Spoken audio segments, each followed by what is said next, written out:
Olá meus amigos, bem-vindos mais uma vez aqui ao quarto vídeo, os vídeos definitivos do novo restaurante para o novo normal.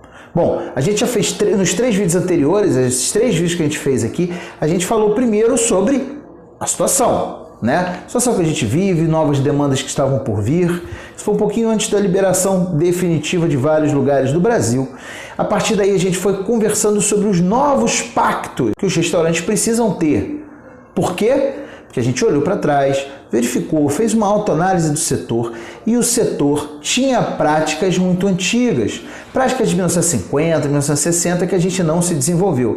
O resto do mercado todo se desenvolveu, todos os comércios, o varejo, ele se desenvolveu de uma forma bem bacana e os restaurantes mantiveram vários hábitos antigos. Isso provocava uma balança ruim para os restaurantes, quer dizer, a gente sempre teve que ter muito funcionário para ter o mesmo patamar de faturamento de outras empresas.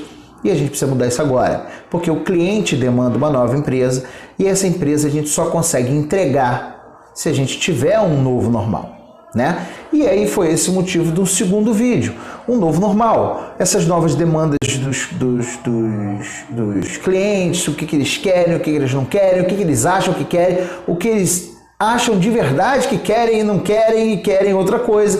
A gente conversou bastante sobre isso no segundo vídeo. No terceiro vídeo falamos sobre um novo pacto operacional, ou seja, as operações para entregar as melhores experiências e fazer as melhores coisas, até que hoje a gente chega num novo pacto financeiro. Quais são os pré-requisitos e os pressupostos financeiros que a sua empresa precisa ter nesse novo normal, para você ter uma empresa saudável e lucrativa? Calma. Ah, mas eu tô duro, tô cheio de dívida. Ok, isso é um problema circunstancial. É difícil pra caramba lidar com isso. Eu já passei por isso algumas vezes. Eu posso dizer para vocês de cadeira. O ideal é que você senta com seu sócio, com o gerente do banco, com todo mundo que seja necessário e faça um planejamento. Deixa eu falar sobre isso aqui hoje. Mas um planejamento para você reequacionar suas dívidas e fazer com que eles entrem dentro do seu fluxo de caixa, do seu fluxo de pagamento de uma forma eficiente, que você possa pagar, você não se comprometa com ninguém, não consiga cumprir e você consiga manter a saúde do seu negócio. Como eu sei que meu negócio tem saúde ou não, Igor? Bom, normalmente a gente verifica se a empresa está alavancada ou não e se ela tem liquidez, ou seja, o patrimônio que ela tem, as coisas que ela tem, se todas vendidas, se você vender a sua empresa hoje, você paga, quita suas dívidas e vai embora, com uma mão na frente e outra atrás? Mas não é só isso que a gente tem que analisar. A gente também tem que analisar a seguinte situação.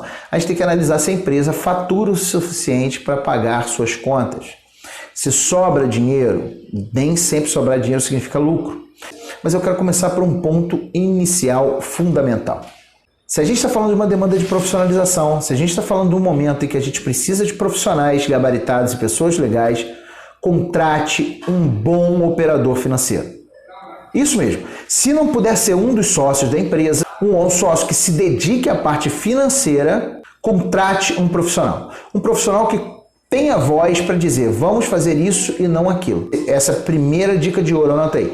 É muito difícil você ter uma empresa com métodos operacionais financeiros antigos. Os métodos que a gente usava em 1800 em Guaraná, quando tinha rolha ainda, não pode mais, acabou. A gente vive uma época da informação, da hiperinformatização, a gente precisa ter relatórios, a gente precisa ter número para ver. Então, essa é a primeira coisa importante pra caramba, profissionalização. Segunda coisa, que é muito importante, que tem gente que faz até hoje, de forma inocente, achando que está tranquilo. Não se mistura dinheiro de pessoa física com pessoa jurídica. Se você for sozinho na sua empresa, você quiser pagar suas contas, você não paga direto da conta da empresa, você transfere para sua conta e paga. Você não pode misturar as contas. Terceira coisa, registros e organizações. Não dá para fazer uma área financeira se você não for disciplinado ou se sua vida for uma bagunça. Você precisa de alguém para organizar isso para você. Não dá para você esperar para fazer lançamento, esperar dias para fazer lançamento, acumular nota. Esquece isso, não vai funcionar. Então, atenção à organização e os processos e procedimentos da área financeira. Eles precisam ser cumpridos da melhor forma possível, senão a sua empresa não vai aguentar. quero falar sobre 3 aspectos. Esses 3 aspectos são os balizadores de uma área financeira muito saudável. A primeira é o seguinte: você precisa entender que os seus índices são fundamentais. Você precisa ter acesso aos seus números para fazer uma avaliação de tempos em tempos. O normal é fazer isso mensalmente, mas você precisa ter acesso a números que você possa olhar e falar assim: estou indo bem ou estou indo mal.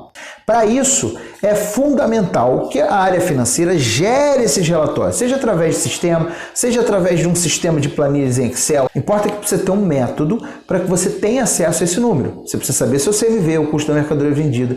Você precisa saber como está, o que representa o seu custo com ocupação em relação ao seu faturamento, o seu custo com folha de pessoal em relação ao seu faturamento, para que você possa fazer a avaliação.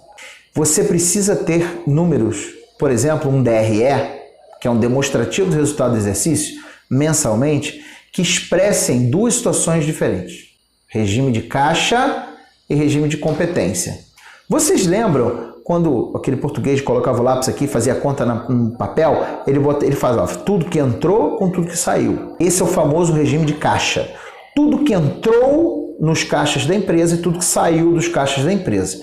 Você vai ter um resultado ali de somar e diminuir. Você não vai contemplar tudo que você tem previsto para frente, para receber e para pagar, tudo que você tem dentro do seu planejamento e tudo que você tem empatado de capital de giro. Você não vai levar isso em consideração. Você também não vai levar em consideração a conta de luz que é cobrada a você 1 mês e pouco depois do consumo. Assim você tem um diagnóstico das suas contas bancárias e do seu livro caixa. Então é muito importante você ter também um DRE por regime de competência. O que isso significa? Ali vai estar escrito o que você faturou e não o que você recebeu. Porque tudo que você recebe de cartão de crédito, débito, ticket, a prazo, são contas a receber. Você precisa levar isso em consideração. Então vai entrar tudo que você faturou ali, mesmo que você não tenha recebido. E nas despesas, você vai ter que colocar tudo que você gastou referente àquele período. O valor que você vai colocar ali é o mês de referência. Então, se a sua conta de luz vence dia 10 de agosto e ela é referência 15 de junho a 15 de julho, ela vai entrar no DRE de julho e não no de agosto, por mais que você vá pagar ela em agosto. Então, é muito importante ter essas 2 visões. Uma você consegue enxergar somado e diminuído tudo que entrou e tudo que saiu, e a outra você consegue enxergar a saúde da sua empresa efetivamente. O que você faturou e o que você deveria ter pago referente aos custos que você teve para faturar aquilo. O que é muito comum? Muito comum as pessoas misturarem isso. Como as pessoas não conhecem bem esses conceitos, elas colocam lá no DRE delas quantos elas faturaram e quantos elas tiveram de custo naquele mês. O que isso vai provocar? Um resultado errado. Um resultado que vai fazer você ficar perdido, você não vai entender, você vai perguntar onde está esse dinheiro que deveria estar sobrando. Segundo ponto muito importante, o seu CMV dentro do DRE. O que é CMV? É o custo da mercadoria vendida. Tem uma fórmula muito complexa para você saber o seu CMV. Vamos dizer que a gente precisa saber minimamente quanto percentualmente a gente está pagando pelo produto que eu estou vendendo. Então, por exemplo, se eu vendi 10 mil nesse mês, eu preciso saber quanto eu gastei para comprar de produto para vender esses 10 mil. Nessa conta não vai entrar o papel da impressora, não vai entrar nada disso. Por quê? Porque isso é uma referência de saudabilidade muito importante para a sua precificação e para a sua empresa. Sobre fluxo de caixa. Numa empresa de gastronomia, a coisa mais importante é a gestão do seu fluxo de caixa. Mais importante do que controle de custo, do que qualquer coisa. Você precisa entender que a empresa de gastronomia tem uma característica. Ela não faz grandes vendas. Ela faz pequenas vendas somadas para se transformar numa venda muito grande. Então é muito importante que você entenda que esse fluxo de pagamento tem que ser diluído. Quanto mais você diluir esses pagamentos, melhor é. Esse fluxo de caixa é a melhor forma de você enxergar como a sua empresa vai estar nos próximos meses, que leva para a gente planejamento. Como você vai poder se planejar pagamento para frente, trazer recursos se você não sabe quanto você vai receber ou quanto você pode receber por projeção daí por diante. Que você tenha na sua ponta da língua e na sua cabeça como está o seu fluxo de caixa. Existe uma diferença muito grande entre o que é fundo de reserva e o que é capital de giro. As pessoas acabam confundindo esses conceitos. Capital de giro é aquele capital que você precisa para fazer a empresa girar. Então, por exemplo, todo estoque que você tem guardado é capital de giro. Então, o capital de giro é aquela grana que você precisa ter para manter a empresa funcionando. Fundo de reserva, não. Fundo de reserva é aquele colchão que você faz para a sua empresa. Então, por exemplo, eu vou guardar 5% do meu faturamento para fundo de reserva. Ou vou guardar 10% ou 15% do meu lucro para fundo de reserva. E essa grana você vai guardando para você ter, num momento como pandemia, num momento importante, você tenha recurso para honrar os seus compromissos. Por que eu digo isso? Porque as pessoas acabam fazendo capital de giro se alavancando. Eu compro hoje num fornecedor e me dá 28 dias. E eu vendi esse produto em 5 dias, então eu estou alavancado. Por quê? Porque eu vou comprar de novo com ele e eu vou vendendo e eu estou sempre vendendo e recebendo bem antes de pagar o que eu tenho que pagar. Se essa corrente for quebrada em algum momento, eu não vou ter dinheiro para arcar com esse compromisso lá na frente. Por isso que é muito bom você pensar antes de pedir grandes prazos de pagamento para os seus fornecedores. Às vezes é melhor você ter pagamentos à vista e você não estar alavancado do que você estar alavancado e estar recebendo dinheiro antes. 3 coisas que você precisa ter atenção para o financeiro. Primeiro, novos meios de pagamento. Gente, está explodindo aí. O Pix está vindo aí. O pagamento via WhatsApp já é uma realidade.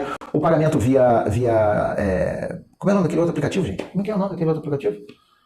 Não sei. Alguns aplicativos de pagamento estão aí na cara para serem feitos. Então, pagamento, você precisa entender como vai funcionar isso na sua cabeça. Então, cartão de crédito por aproximação, pagamento online, links de pagamento via web, todos isso são realidades claras. Então, fique atento a isso. Já tenho falado sobre isso aqui várias vezes. Segunda dica importante.